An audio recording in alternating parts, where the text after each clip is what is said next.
YB Voice. YB Voice.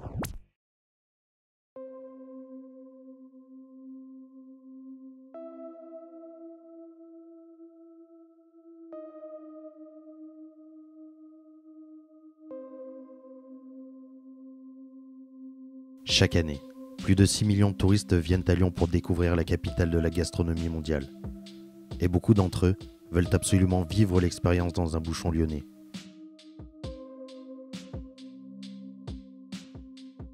Le bouchon lyonnais, une restauration mythique, un lieu traditionnel où l'on se sent comme à la maison. À Lyon, il y a tellement de restaurants qui se disent bouchons qu'il est très difficile de différencier les vrais des faux. Alors je me suis rendu dans l'un des bouchons les plus mythiques de la ville, celui de Muriel et Yann Lal, le Poêlon d'Or.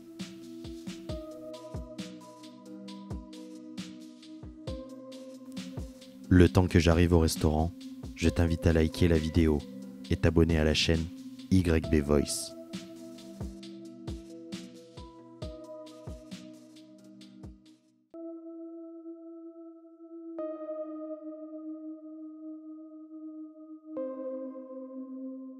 Bonjour. Comment ça va? Bah écoutez, on fait aller. Hein. Est-ce que vous pouvez vous présenter en quelques mots? Alors Yann Lal, gérant du restaurant Le Poêlon d'Or depuis plus de 10 ans. Nous gérons cet établissement avec mon épouse. C'est une institution lyonnaise qui existe depuis 1890 et nous sommes un bouchon lyonnais. Avant d'arriver au Poêlon d'Or, vous avez fait vos classes avec des grands chefs étoilés comme Alain Ducasse ou encore Bernard Constantin. Vous avez aussi parcouru le monde en allant en Amérique du Sud, aux États-Unis et en Angleterre, à Londres. Comment vous expliquez votre passion pour la cuisine? Alors c'est né assez jeune. Moi je suis issu d'une famille bourguignonne. Mes grands-mères étaient de très très bonnes cuisinières, de bons cordons bleus comme on dit dans le jargon. Et j'ai eu la chance de faire de grands repas de famille les week-ends avec mes grands-parents. Et c'est vrai que c'était des amateurs de bonne chair et de cuisine traditionnelle. Et c'est comme ça que m'est venue cette passion. Vous avez toujours aidé donc vos grands-mères quand vous étiez petit? Tout à fait, à la pluche, vider les volailles, même à la ferme derrière, ils tuaient le canard, ils tuaient le lapin, on y allait, enfin voilà quoi, un apprentissage de base avec mes grands-parents. Et après, écoutez, j'avais fait un stage en pâtisserie qui m'avait beaucoup plu. Donc en fait, j'ai commencé par la pâtisserie et après, naturellement, je me suis réorienté et je suis revenu à la cuisine. Avec votre épouse et Mickaël Lorini, votre chef cuisinier, vous avez succédé à Marie Daniel, une des mères lyonnaises. Qu'est-ce qui vous a poussé à reprendre ce bouchon? Alors ça a été, je dirais, une opportunité. J'avais des amis, mes parents très proches, qui connaissaient très bien Marie Daniel. Ils avaient eu ouï dire qu'elle partait à la retraite. Et ça a été en fait un cas de circonstance. On s'est rencontrés, le courant est très bien passé.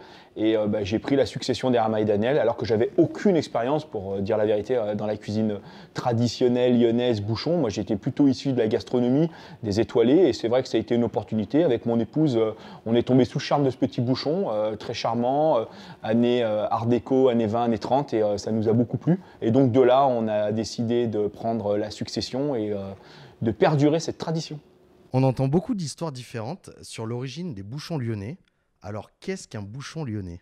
Alors moi j'ai deux histoires, parce que comme vous le savez, je vous l'ai expliqué, j'étais issu de la cuisine gastronomique, donc j'avais pas... Donc en fait il y a deux histoires. La première en fait elle date du temps de Louis XIV. Il faut savoir qu'il y avait les garnisons marines qui étaient à Marseille, et entre Paris et Marseille, l'étape pour 8 jours, il leur fallait 8 jours à cheval pour descendre sur Marseille, c'était Lyon, qui était à 4 jours de cheval. C'était un peu, je dirais, la notion de distance. Et en fait, quand les chevaux couraient toute la journée et qu'ils avaient bien transpiré, on s'arrêtait dans les auberges. La région était riche en produits avec les Dombes, l'Auvergne, la vallée du Rhône, donc c'était une région qui était riche, il y avait beaucoup d'auberges. Et en fait, à la sortie des auberges, il y avait des grandes pièces en fer forgé et on mettait de la paille dedans. Comme ça, quand les cavaliers arrivaient, ils rentraient dans les auberges pour se restaurer et les écuyers bouchonnaient les chevaux. On appelait ça bouchonner. On prenait la paille, on frottait les chevaux qui avaient couru, qui étaient transpirants, et on faisait ce qu'on appelait bouchonner. Donc les cavaliers disaient bon, on va s'arrêter bouchonner. Et c'est une des raisons qui fait qu'on a eu ce nom de bouchon. Et la deuxième, je dirais, explication que j'ai eue et qui est plus propice et qui correspond plus à la cuisine qu'on fait actuellement, c'est pendant la période des canuts. Fin 17e, début 18e siècle, les hommes travaillaient dans les métiers à tisser qui étaient très durs, et donc c'était les ouvriers canuts. Et les femmes tenaient des petites auberges justement pour restaurer les ouvriers. Et elles n'avaient pas beaucoup de budget, je dirais, en termes de matières premières.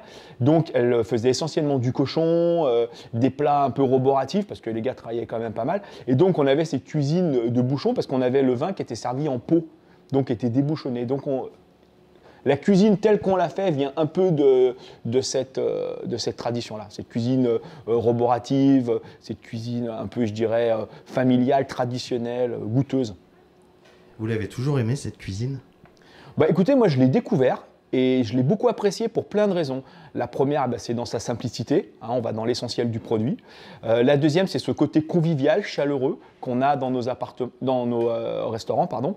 Et puis, ce côté aussi, je dirais, traditionnel, on fait perdurer une tradition, on garde nos valeurs. Voilà, c'est un peu tous ces points réunis. Et puis, c'est vrai que j'ai toujours plaisir à dire qu'un bouchon, c'est un établissement dans lequel on peut venir manger seul. On va nouer d'amitié avec les gens qui sont à la table à côté, on va échanger, on va partager. C'est un peu une cuisine de partage, c'est un peu nos cuisines familiales, simples mais goûteuses.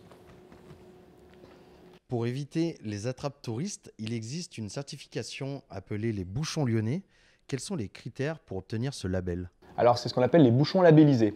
Alors, les critères sont relativement simples, hein. Il faut déjà faire une cuisine maison, entièrement maison, être maître restaurateur, donc prétendre au label qui est décerné par l'État de maître restaurateur, et avoir une cuisine et un lieu qui correspond à l'authenticité de nos valeurs, c'est-à-dire servir de l'andouillette, du tablier de sapeur, du boudin, des tripes, du saucisson, brioché, poché, les salades de lentilles, enfin toutes ces traditions, servir le kir, le communard, enfin toutes ces traditions de valeurs de cuisine qu'on doit proposer. On ne va pas faire des pizzas, ni des tagliatelles et des sushis. Enfin voilà, il faut qu'on ait une cuisine qui corresponde un peu à la tradition.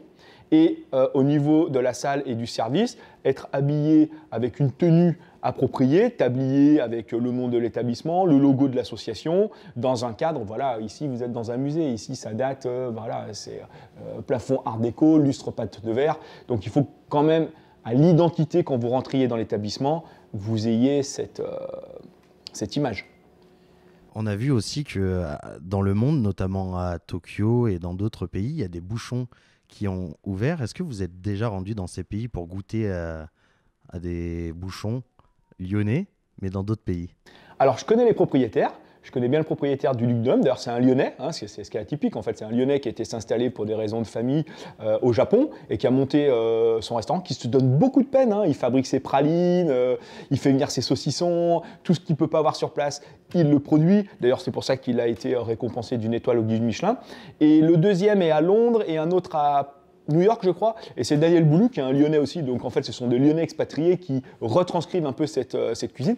Alors Daniel Boulou, je connais l'établissement, je n'y suis pas allé manger, hein, pour dire la vérité, et Luc Dunhomme, c'est au Japon, c'est vrai que c'est un voyage que j'ai en projet, malheureusement actuellement avec le Covid on est tous un peu bloqués, mais je ne me résigne pas à y aller, et j'en avais goûté un assez atypiquement et qui était très bon, qui s'appelait la Bourgogne, et qui se trouvait à Miami, où on mangeait les escargots, enfin une cuisine un peu traditionnelle. Alors c'était très franchouillard, ça ne faisait pas que lyonnais, c'était très franchouillard, mais c'était très bon. Et Luc Dunhomme, est-ce que vous savez ce que ça veut dire? Oui, c'est le nom de Lyon. Voilà, c'est le nom de la ville de Lyon au temps des Romains. Ça s'appelait Luc Dunhomme. C'est ça, c'est ça. Avant de parler des spécialités à déguster au Poilon d'Or, j'aimerais qu'on parle de votre carte des vins, qui est assez riche, mais qui est en grande partie l'histoire de ce lieu, qui est un ancien comptoir à vin. Est-ce que pour vous, à table, le choix du vin est primordial pour bien apprécier le repas? Alors déjà, la première chose, pour moi, le vin est indéfectible du repas, hein. Pour moi, et dans l'établissement, c'est vrai qu'on a la chance, tous les gens accompagnent leur repas de vin. Je suis moi-même issu de gens de la vigne, donc pour moi, ça me tient encore. Comme je vous ai expliqué tout à l'heure, on était des Bourguignons. Et nous, ici, ça a été un choix avec mon épouse, on a voulu mettre en place une belle carte des vins régionale, qui fait essentiellement, voire exclusivement, appel à la région. On commence avec le nord de Lyon, qui est la Bourgogne, on descend avec le Beaujolais, on s'arrête dans les coteaux du Lyonnais et on descend la vallée du Rhône. Voilà un peu l'offre de vin que nous avons au Poilon d'Or. On a la chance d'avoir dans la deuxième salle, je vous l'avais déjà présenté, une très belle cave à vin qui met bien en valeur le produit. Et donc c'est vrai qu'on s'est attelé à sur 10 ans, ça nous a permis de se faire une belle cave et de faire offre de belles bouteilles et de belles appellations et de beaux vignerons. Et au niveau des vins, vous êtes plutôt Bourgogne, Vallée du Rhône ou Beaujolais?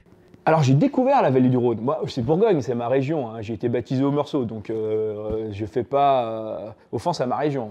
Avant tout, c'est la Bourgogne. Et puis j'ai beaucoup encore de famille, mon cousin qui est aussi encore très proche de vignerons. Donc on a énormément de contacts. Je suis très proche comme je disais, de vignerons, de maîtres de chais, de gens qui sont dans des maisons en Bourgogne. C'est mon coup de cœur parce que c'est ma région, comme je vous expliquais. Après, moi, j'ai découvert le Beaujolais que je connaissais un peu et avec des vignerons comme Franck Chavy, comme Gérard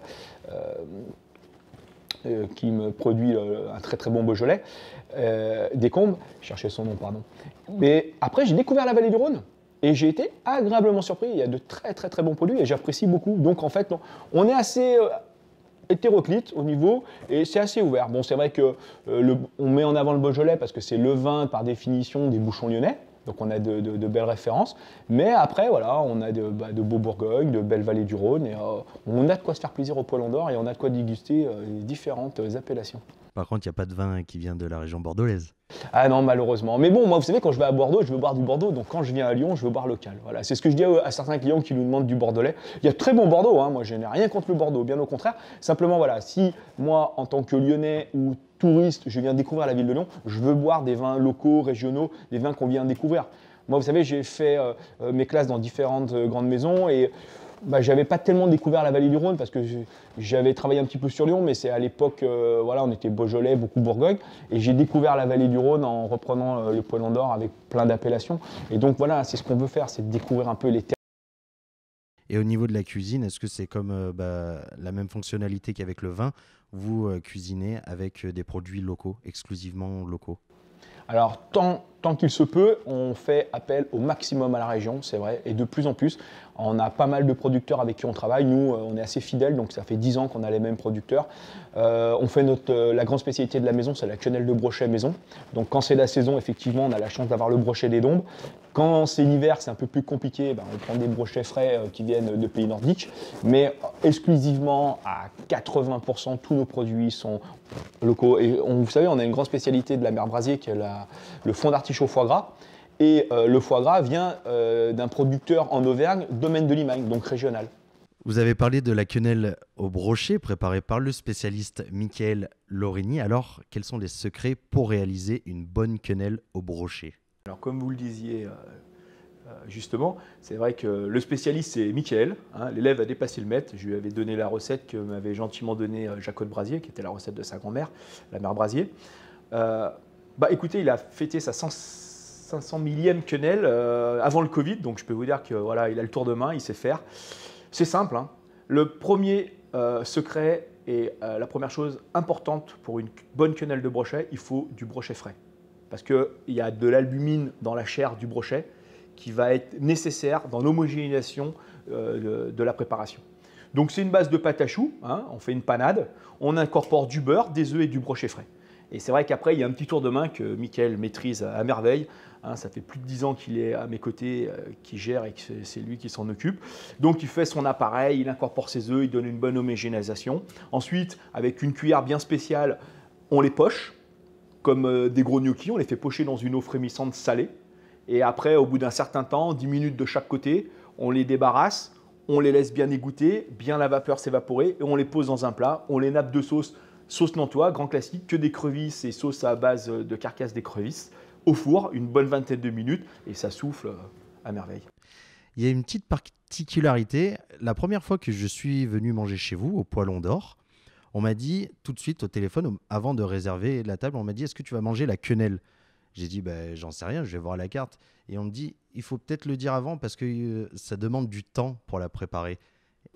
Tout à fait, tout à fait. Alors en fait pour deux raisons. La première c'est que comme on les fait maison, on a des nombres, des quantités qui sont limitées. On fait à peu près 2-3 recettes par semaine, chaque recette c'est à peu près 30 pièces. Et c'est vrai que par rapport à la demande et l'engouement de l'établissement, il vient parfois à plus en avoir. Et les gens viennent des fois pour ça, ils sont frustrés. Donc c'est pour ça que toujours en amont, des fois on demande. Et après, comme je vous ai expliqué, il faut qu'on la fasse pocher pendant 10 minutes de chaque côté, ce qui va demander déjà 20 minutes de pochage. Et après, entre 20 et 25 minutes au four, le temps qu'elle souffle bien. Tant qu'elle n'est pas bien soufflée, bien colorée, Mickaël ne l'envoie pas. Donc en moyenne, on est entre 35 et 45 minutes. Et c'est vrai que des fois, des gens arrivent, s'assoient, ne veulent pas d'entrée, ils disent « Ah bon, on va vous prendre 2 cannelles ».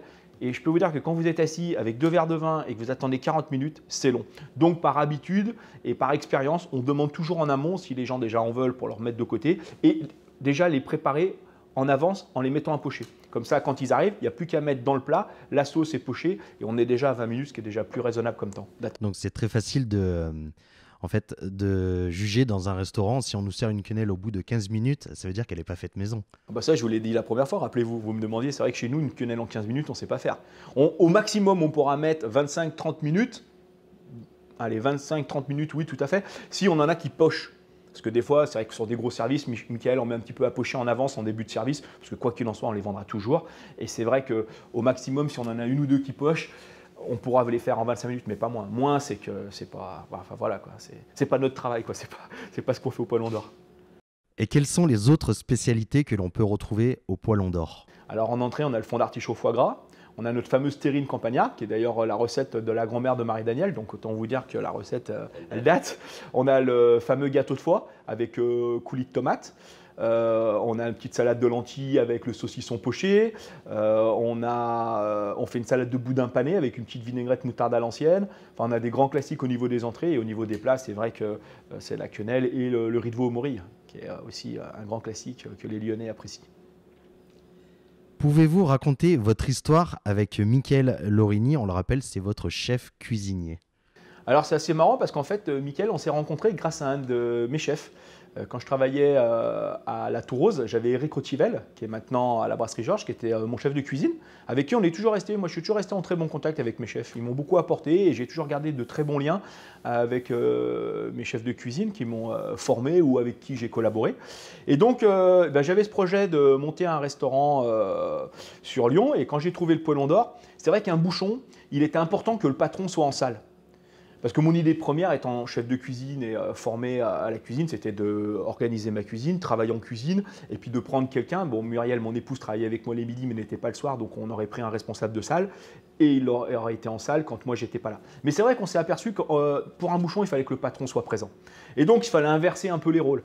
Et j'avais appelé Eric en lui disant, écoute, voilà, je vais reprendre un établissement, un bouchon, est-ce que tu connais quelqu'un? Parce que c'est quelqu'un en qui j'avais confiance, qui était un très bon professionnel. Et il me dit, écoute, j'avais un second qui était très bien, qui travaillait avec moi au Théodore, qui s'appelle Mickaël Lorini. Je te donne ses coordonnées, appelle-le. Et on s'est rencontrés comme ça avec Mickaël et on ne s'est plus quittés. Et ça fait 10 ans qu'on collabore ensemble. Et c'est vrai qu'avec le temps, maintenant, du regard, tout fonctionne. Donc c'est vrai que j'ai plus la partie salle et lui a plus la partie cuisine. Et maintenant que j'ai une totale confiance en lui, il gère lui-même la cuisine entièrement avec son équipe. Et moi, je fais la partie salle et toute la partie administrative. Et c'est vrai que quand lui est en vacances ou lui n'est pas là, c'est moi qui repasse de l'autre côté. L'avantage d'avoir cette flexibilité fait que les clients ne se rendent pas compte quand Mickaël est là ou pas là, dans le sens où on a cette complémentarité mutuelle qui fait que ça fonctionne comme ça depuis 10 ans et j'espère le plus longtemps possible encore. Ça va durer encore. Oui, on est là pour ça de toute façon. Hein. On est encore jeune. On va parler maintenant d'une tradition qui a fait son retour, j'ai vu dans votre carte en 2020, c'est le mâchon. Alors, quelle est ses spécialités lyonnaises? Tout à fait, c'était le casse-croûte du matin en fait. À la base, il faut savoir que le marché-gare à Perrache accueillait tous les commerces alimentaires grossistes, les légumes, le poisson, la viande, et les cuisiniers se levaient tôt le matin, allaient faire leurs courses. Et puis à 8 h avant de retourner en cuisine, il y avait le coup de casse-dalle, donc on faisait ce qu'on appelait mâchonner. Donc c'est ça un peu la tradition du mâchon. Nous, on l'a repris parce qu'en fait, ce qu'on faisait, c'est qu'on faisait des rencontres vigneronnes. Donc on invitait un vigneron. Chaque mois, en fait, on faisait ça tous les deuxièmes jeudis du mois. Et chaque deuxième jeudi du mois, on faisait ce qu'on appelait une rencontre vigneronne autour d'un mâchon. Donc on préparait plein de préparations typiques. Donc bien sûr du saucisson brioché, de la cervelle des canuts, des Saint-Marcelin, salade de lentilles et cervelas, de la tarte aux pralines, des brioches aux pralines, enfin tout ce qu'on sait faire et tout ce qu'on aime à Lyon dans un grand buffet. Et en fait, un vigneron arrivait, faisait découvrir ses différentes cuvées et les clients payaient 25 €, je crois, avec la boisson et pouvaient mâchonner. Alors on avait un peu décalé les heures parce que bon, on n'allait pas faire lever les gens à 8 h. Donc on faisait ça de 9 h à 11 h et c'était très chaleureux et très convivial. Et vu l'engouement, eh ben, on l'a perduré. Il y a une particularité au Poilon d'Or, ce sont les plaques nominatives avec le nom des habitués. Ce sont des clients, si je ne dis pas de bêtises, qui viennent manger tous les jours chez vous et qui étaient même présents du temps de Marie-Danielle. Alors, est-ce que ça vous a surpris de voir des clients aussi passionnés par la cuisine de votre bouchon ? Alors, vous connaissez beaucoup de choses, effectivement, c'est vrai. On a une plaque pour chacun de nos clients, je dirais, réguliers, voire habitués, qui fréquentent l'établissement, dont certains bien avant mon arrivée avec Muriel. Bah, écoutez, c'est un peu leur cantine, hein, vous savez, c'est des gens qui ont passé la soixantaine, hein, parce que ça fait déjà 10 ans et Marie-Danielle avait fait plus de 15 ans. Écoutez, c'est que la tambouille est bonne, hein, c'est que la gamelle est bonne, comme ils disent. Hein. Et c'est vrai qu'on a plaisir à les avoir. On a un peu leur cantine de quartier. Ils viennent essentiellement le midi ou des fois le soir en famille, en amis. On les a pour les anniversaires, pour les mariages, pour les repas entre amis. Ils se connaissent tous, hein, ils mangent les uns à côté des autres. Ils ont plaisir à se rencontrer, à se voir. On a plaisir à les avoir. C'est ce qui donne un peu l'âme de l'établissement aussi. Hein. C'est ce qui fait partie aussi un peu d'un bouchon. Un bouchon, ce n'est pas que des touristes, c'est aussi les Lyonnais qui apportent leurs amis, leurs familles, et puis nos habitués qui sont là régulièrement et qui donnent les lettres de noblesse à cet établissement. Quels sont vos plats préférés dans votre bouchon ? Alors, écoutez, moi j'aime beaucoup le fond d'artichaut foie gras. Je trouve que cette combinaison d'un fond d'artichaut tiède, cuit à blanc, avec cette belle tranche de foie gras et ce moelleux, c'est divin. Et puis j'aime beaucoup la quenelle. Hein, on va pas se... Et puis je suis aussi un grand amateur du riz de veau au foie gras. Du riz de veau au morille, pardon. Accompagné d'une bonne purée maison montée au beurre. Et le vin qui va avec, ça serait lequel ? Alors, vous me demandez une bonne question parce qu'il y en a beaucoup que j'aime bien. Sur l'entrée avec le fond d'artichaut foie gras, moi je prendrais un bon blanc du Mâconnais, un grand classique sur loin de petit Saint-Véran. Hein, Saint-Véran, Château-Vincent, ça c'est excellent. Et avec le riz de veau, sur la quenelle, on peut rester sur un Saint-Véran ou on peut passer sur, je dirais, un vin de Bourgogne, hein, un Pernod Vergelès de chez Jagnard, c'est très très bon. Ou même de Arpaillange. Et puis, on pourrait accompagner le riz de veau d'un Chorel et Beaune. Petit Chorel et Beaune, ça se boit tout seul. Enfin, après, vous savez, on peut en accompagner plein. Hein, en fait, c'est en fonction du moment, on va dire. En un mot, comment définiriez-vous le Poilon d'Or ? Bonne question, en un mot. Convivialité. Merci Yann Lal d'avoir répondu à nos questions. C'était un plaisir de vous avoir reçu. Merci. Au revoir. Au revoir.